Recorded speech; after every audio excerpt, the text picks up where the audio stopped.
Our scripture reading this morning comes from Ezekiel chapter 48, verses 30 through 35. Ezekiel 48, 30 through 35.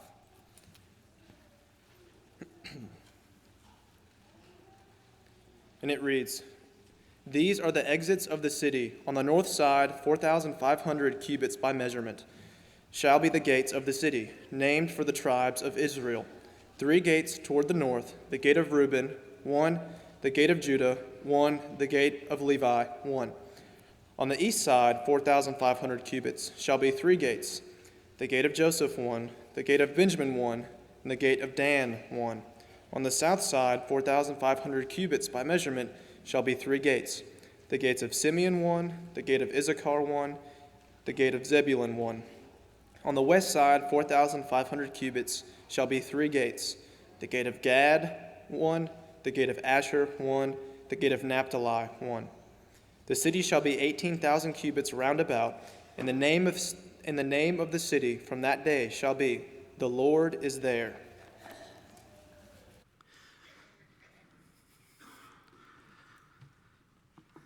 Well, if by this point in the summer you don't believe names are important, I would encourage you to talk to my wife.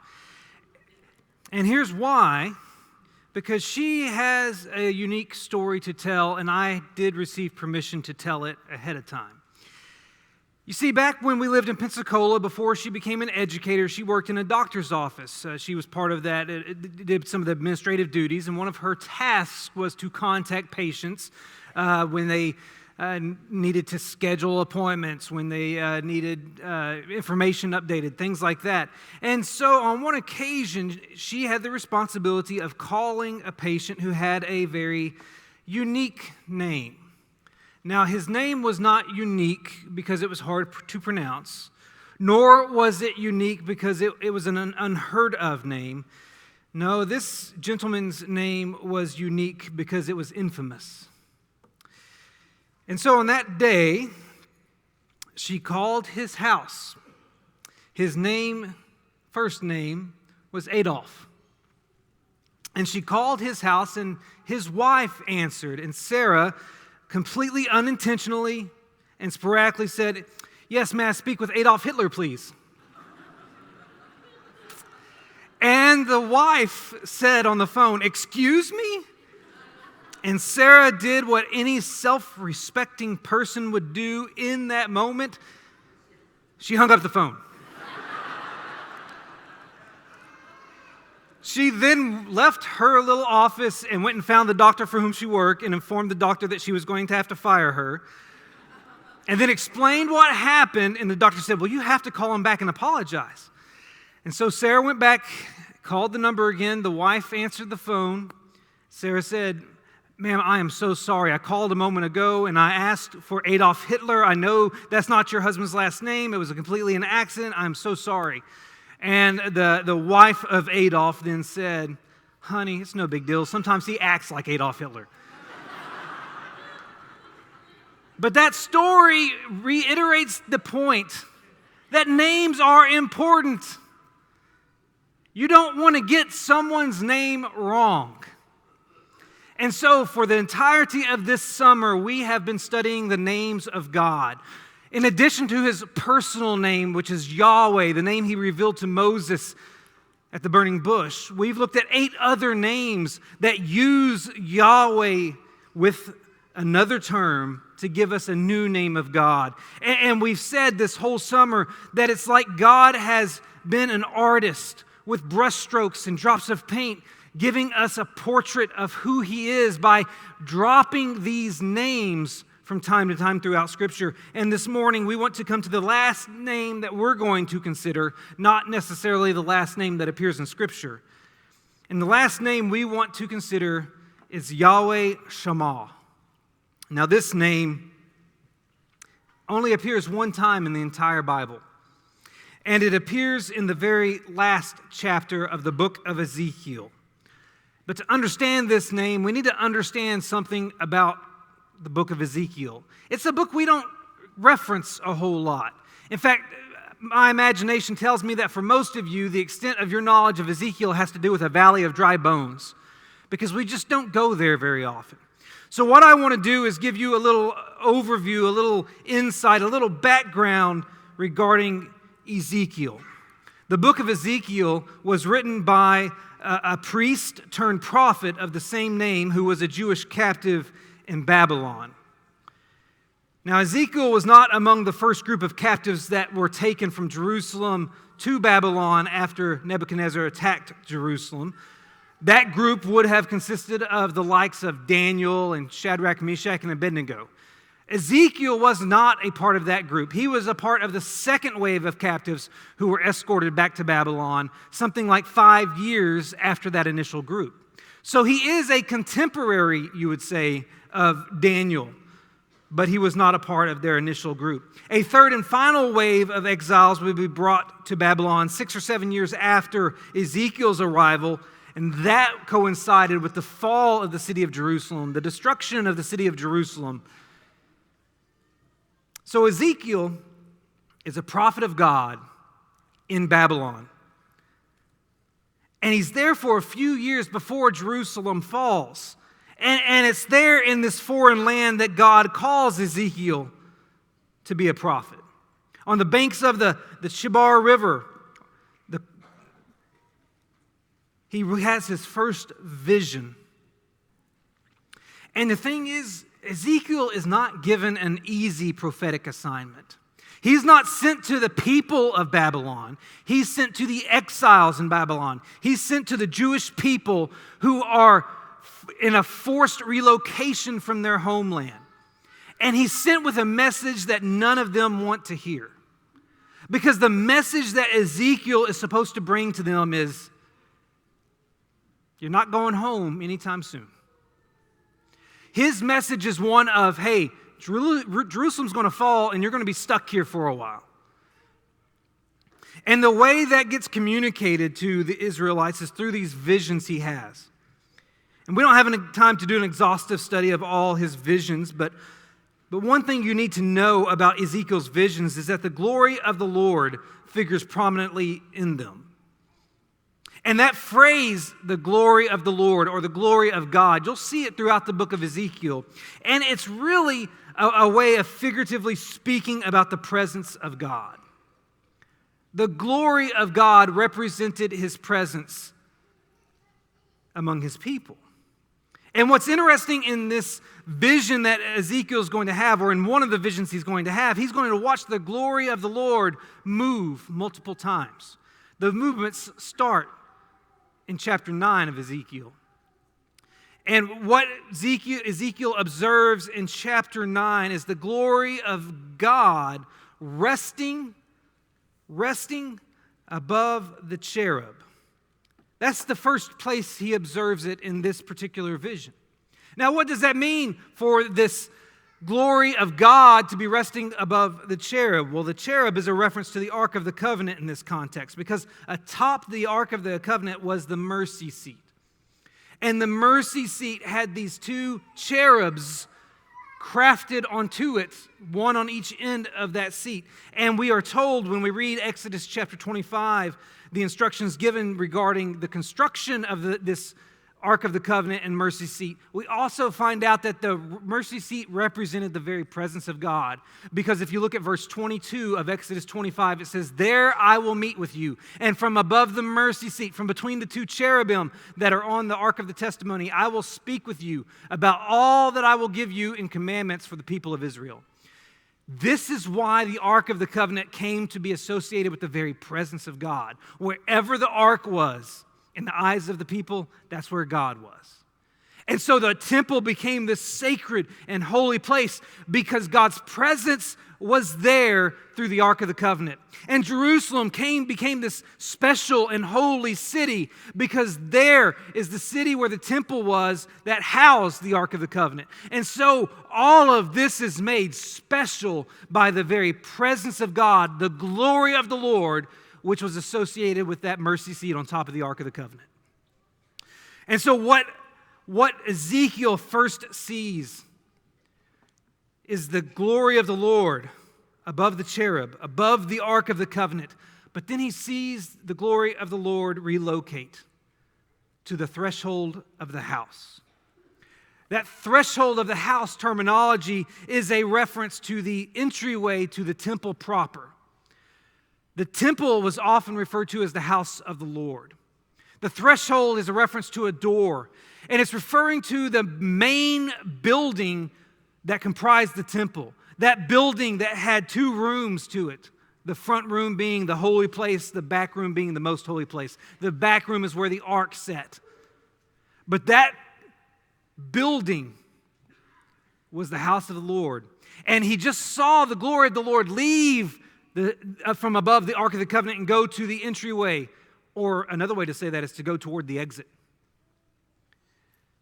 And now the glory of the Lord is residing not in its normal spot above the Ark of the Covenant, but at the exit to the temple proper. All that's revealed in Exodus chapter 9 and verse 3. And from there, if you get to Ezekiel chapter 10 and verses 18 and 19, you read this. Then the glory of the Lord went out from the threshold of the house and stood over the cherubim. Now that can get confusing because we've already used the word cherub. This time when it speaks of the cherubim, it's referring to these angelic beings that he has observed in his vision. You can go back to verse 3 of this very chapter and you find out that those cherubim are standing on the south side of the house, on the south side of the temple. In the temple courts is what it's referring to. And the glory of the Lord just left the temple proper, exited the door, and went out and is above the cherubim, who are outside the temple proper at this point. And the cherubim lifted up their wings and mounted up from the earth before my eyes as they went out with the wheels beside them. And they stood at the entrance of the east gate of the house of the Lord. And the glory of God of Israel was over them. The glory of God has exited the temple proper and is above the cherubim now. And now the cherubim leave the south side of the temple inside the courts and go to the gate through which you enter to get into the temple courts.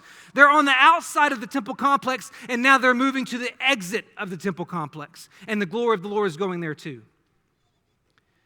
And so what you have is this movement. The glory of God has left the most holy place, exited the temple proper, gone into the temple courts, and now the glory of God is at the exit of the temple courts. And from there we read in Exodus chapter 11, verse 23, that the glory of the Lord went up from the midst of the city and stood on the mountain that is on the east side of the city. The glory of the Lord made one more move. The temple, which is in the heart of the city of Jerusalem. That's where all of these movements have taken place so far. But now the glory of the Lord has exited the city altogether. Give you a little diagram here.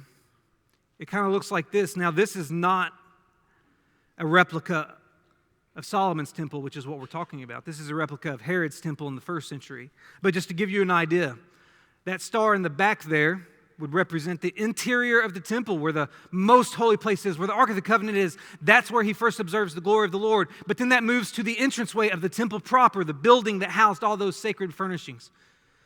And then it moves to the outside of the temple proper, to the temple courts, and then to the temple exit, the gate to the entire complex, and then out of the city altogether. Do you see this movement away from where the glory of the Lord has always been? The glory of the Lord is moving away from the place that he's known to reside. And the point of this vision is a prophecy of the desolation of Jerusalem, the destruction of the temple, but also the distancing of Yahweh from his people due to their rebellious hearts. God is so fed up with their idolatry and their unrighteousness and their wickedness and their sin that he's got to separate himself. And that means he's got to leave the holy temple, his house, and he's got to leave the holy city, Jerusalem, and he's got to create distance between him and these people because they have done so wrong. And this was hard for them to accept. Because they always thought that as long as Jerusalem stood, as long as the temple stood, God's on our side. It doesn't matter where we are in the world, as long as He's there, we're good. But to hear that He's gone, that He's not there anymore, is a blow to their faith, to their hope, to their confidence. And that's a message they didn't want to hear. But then in Ezekiel chapter 33 and verse 21, a fugitive from Jerusalem arrives in Babylon and informs them that Jerusalem had fallen. And with that news, as far as these captives are concerned, all hope was lost. God's not there, and neither are they. So the first half of Ezekiel's book, the first half of his visions are not pleasant, are not joyful. They're difficult. They are visions that inform the Israelites in captivity that their God has moved away because they moved away from Him. But then Ezekiel has additional visions. Visions that give encouragement and hope. Look at Ezekiel chapter 43, verses 1 through 5. Then he led me to the gate facing east. And behold, the glory of the God of Israel was coming from the east, and the sound of His coming was like the sound of many waters, and the earth shone with His glory. And the vision I saw was just like the vision that I had seen when He came to destroy the city, and just like the vision I had seen by the Kibar Canal. And I fell on my face as the glory of the Lord entered the temple by the gate facing east. The Spirit lifted me up and brought me into the inner court, and behold, the glory of the Lord filled the temple. What happens is that Ezekiel gets another vision, and it's a vision of God returning, the glory of the Lord returning to Jerusalem, returning to His temple, and filling it again. And he goes on to expound on this for a while, and by the end of the book of Ezekiel, you arrive at this verse. As he prophesies that there will be a new city and a new temple, and God will be there, he says, and the name of the city from that time on shall be, the Lord is there. YAHWEH SHAMMAH. Now that's the message of hope. Because Ezekiel is telling the people that yes, Yahweh had to leave because you left Him first. But Yahweh is going to return. And Yahweh is going to bring a new city and a new temple. And He's going to be there. What I want us to consider this morning is the impact that the name Yahweh Shammah, that the name the Lord is there, should have on us. We're not in captivity like the exiles. We are not separated from Yahweh like they were. So what does this name, or how does this name impact us? Well, first, the name Yahweh Shammah, wow, that didn't work out. Yahweh Shammah should give us comfort. The name Yahweh Shammah should give us comfort. Here's what I mean. Think for a moment how Ezekiel's prophecy was fulfilled. Was it fulfilled when the Jews returned to Jerusalem and rebuilt the temple as recorded in the books of Ezra and Nehemiah? Maybe to some degree, but not every prophetic detail mentioned in Ezekiel chapters 43 through 48 came to fruition in the construction of the temple, in the reconstruction of the temple, I should say. See, the emphasis of Ezekiel's prophecy is not on the temple, but really on the return of God's glory among His people. You remember how perfect Ezekiel described the temple structure. It was a perfect square. Every side was the same length. Every side had the same number of gates. He was describing perfection.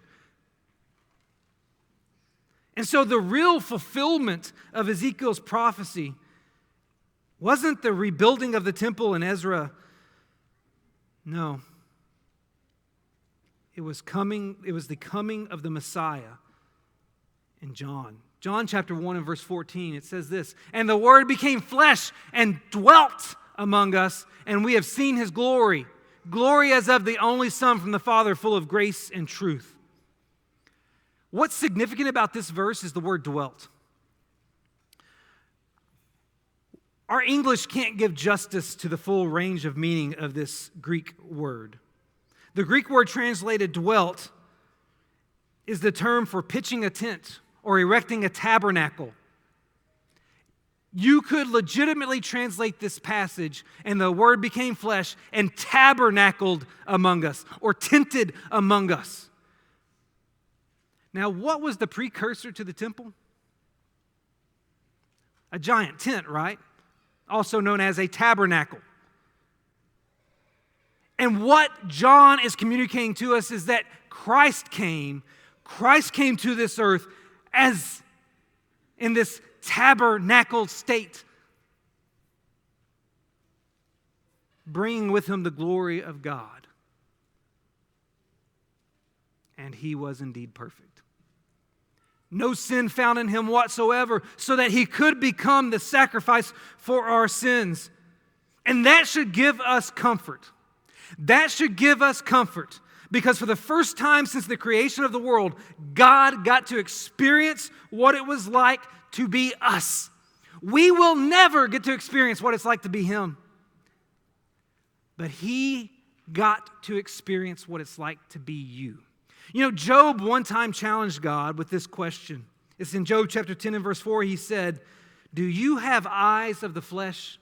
Do you see as mortals see?" That's kind of a fair question. I can imagine Job, with all he went through, looking up at God going, "You know what? You're up there. You created all this down here. I get that you're omniscient. I get that you're omnipotent. I get that you're omnipresent.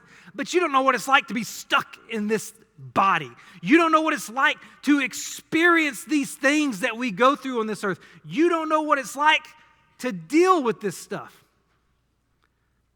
You and I can't say that. We will never be able to say that because Jesus came. And because He dwelt among us, He knows what it's like to be us. And that's the argument that the author of Hebrews presents in chapter 4, verse 14 and 15, when he pointed out that we now have a high priest who is able to sympathize with our weaknesses because He has been tempted in every respect as we are. And because He's been subject to every temptation that we have, He knows what it's like to be you, and He knows what it's like to be me. And that should give us comfort. God's not ignorant of our situation. He's fully aware of what we're going through. He's fully aware of what it's like to be human. That should give you comfort. You know what else it should give you? The name Yahweh SHAMMAH should also give you calmness. Calmness. You remember that occasion when the apostles were with Jesus in a boat on the Sea of Galilee and a massive storm rose? It's recorded in Mark chapter 4, verse 37 through 40. And a great windstorm arose, and the waves were breaking into the boat so that the boat was already filling, but He was in the stern, asleep on the cushion, referring to Jesus. And they woke Him and said, "Teacher, do you not care that we are perishing?" And He awoke and rebuked the wind and said to the sea, "Peace, be still." And the wind ceased, and there was a great calm. He said to them, "Why are you so afraid? Have you still no faith?" And they were filled with great fear and said to one another, "Who then is this that even the wind and the sea obey Him?" In Mark's gospel, Jesus criticized the disciples for having no faith. In Matthew's, Jesus criticized them for having little faith. And in Luke's, he criticized them for misplacing their faith, saying, "Where is your faith?" Why did Jesus question their faith in this scenario? It's because his presence should have given them a sense of calm. Yeah, he's asleep. But the fact that he was on board with them after they had witnessed all the miracles he had done up to this point, after he'd witnessed him cure leprosy and heal diseases and cast out demons, they should have been confident that because he was on board, regardless of whether or not he was awake, they were safe. There should have been a calm about them because they were in the presence of Jesus. In fact, seeing Jesus at peace should have brought them a sense of peace. Jesus would later say this in John chapter 16, verse 33. "I have said these things to you that in me you may have peace. In the world you will have tribulation, but take heart, I have overcome the world." You know what that communicates to me? That communicates to me that in the world we're going to face storms. We're going to face hardships. We're going to face difficult circumstances. But if we ride out the storm with Jesus, it will lead to peace.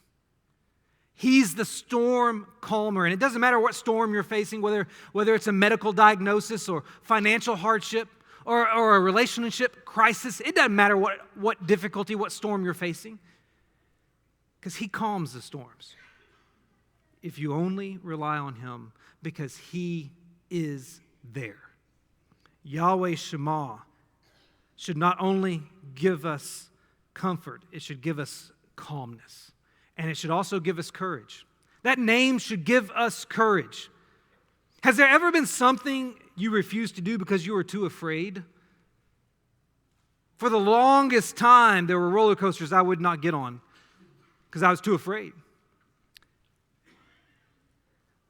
I watched that with Micah. She loves to ride some roller coasters, but if she sees a big drop or an inverted loop or something like that, she's too afraid to get on it. But you know what? I love to ride roller coasters. Not as much as Ben McGreevy, but he just rode one roller coaster 15 times on Friday. Now, while Ben napped on a bench apparently. I love to ride roller coasters, but I was afraid of them for the longest time. Has there ever been something you refused to do because you were too afraid? Now, let me tweak that a little bit. Has there ever been something you refused to do for God because you were too afraid? Maybe you refused to confront some injustice because you were too afraid. Maybe you refused to share the gospel with someone because you were too afraid. Maybe you refused to teach a Bible class because you were too afraid. Maybe you refused to become an elder or a deacon because you were too afraid. Maybe you refused to lead a ministry because you were too afraid. Maybe you refused to take a biblical stand on a moral issue because you were too afraid. One preacher said, when you avoid an opportunity to do something for Christ out of fear, you are essentially accusing him of desertion. Do you know why? Look at Matthew chapter 28. The last thing Jesus says to his disciples in the Gospel of Matthew. Now the 11 disciples went to Galilee, to the mountain to which Jesus had directed them. And when they saw him, they worshiped him. But some doubted. And Jesus came and said to them, all authority in heaven and on earth has been given to me. Go, therefore, and make disciples of all nations, baptizing them in the name of the Father and of the Son and of the Holy Spirit, teaching them to observe all that I have commanded you. And behold, I am with you always, even to the end of the age.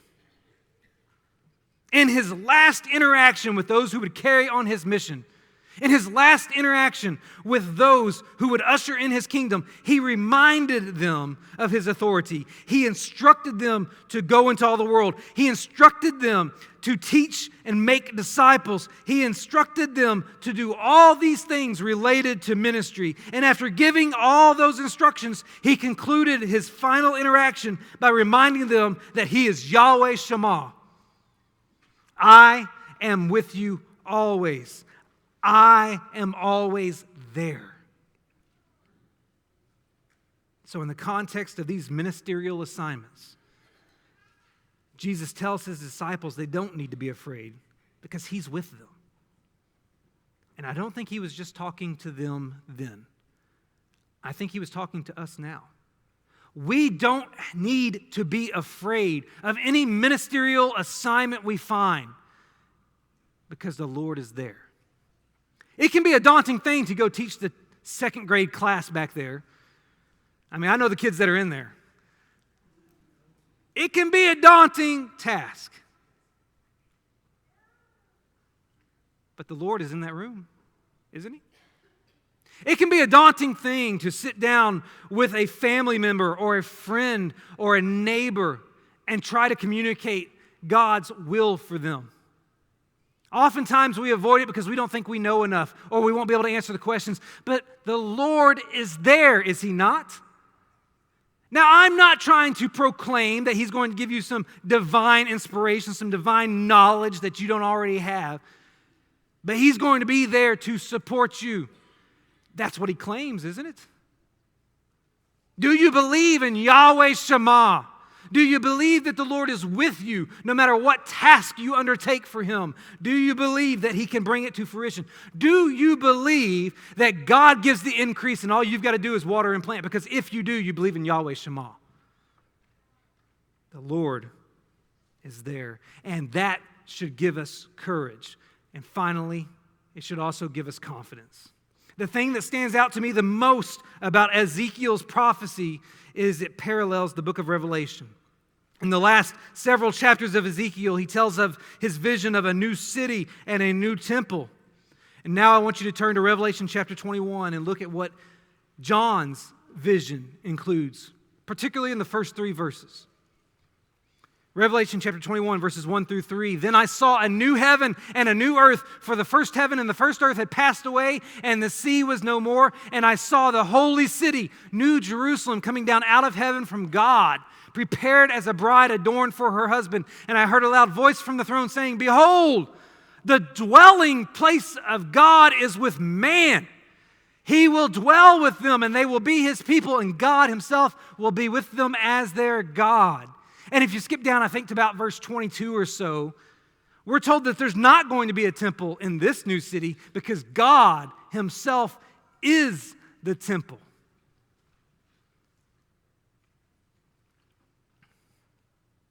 So just like Ezekiel's vision, John's ends with God dwelling with his people.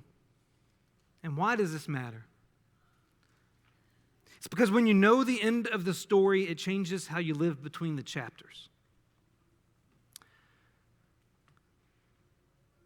I don't know if you might be like me, but if there's a sports game on that you really want to see, you don't want anybody to interrupt you. You don't want to know the end of this. You want to watch it play out.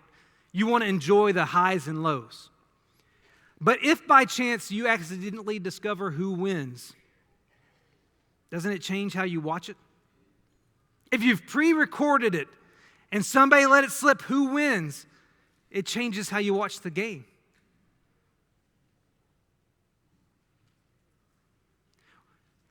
Because then when things look bad, you don't stress out. You know your team's going to pull through. That's why God gave us his word, isn't it? To give us the end of the story. We know who wins in the end. We know what happens in the end. We know where the righteous will go in the end. And so that should give us confidence. Knowing that heaven will be where we are with God should motivate us to not be conformed to this world. Knowing that heaven is where we will be with God should motivate us to persist through trials. Knowing that heaven will be where we are with God should motivate us to seek first his kingdom and his righteousness. Let's not forget what Jesus said to his disciples in John chapter 14, verse 2 and 3. In my Father's house are many rooms. If it were not so, would I have told you that I go prepare a place for you? And if I go and prepare a place for you, I will come again and will take you to myself, that where I am, you may be also. That's the beauty of salvation. That we get to be where He is. That's the beauty of Yahweh Shammah. The Lord is there, and He invites us to be there with Him. And He can do that because He sent His Son here for us. Do you remember that name that Jesus was given in Matthew chapter 1? Emmanuel? Do you remember what that means? It's recorded in Matthew chapter 1 verse 23. It means God with us. God came to be with us so that one day we could be with Him. God came here so that we could be there. And this morning, we're reminded of Yahweh Shammah, the Lord who is there. Because the Lord who is there wants us to be there too. And this morning, we offer His invitation that if you have not put on Christ in baptism, you may do so that you can be there one day. This morning, we're here so that if you have any need that's preventing you from assuring you'll be there, we invite you to come and make that right while together.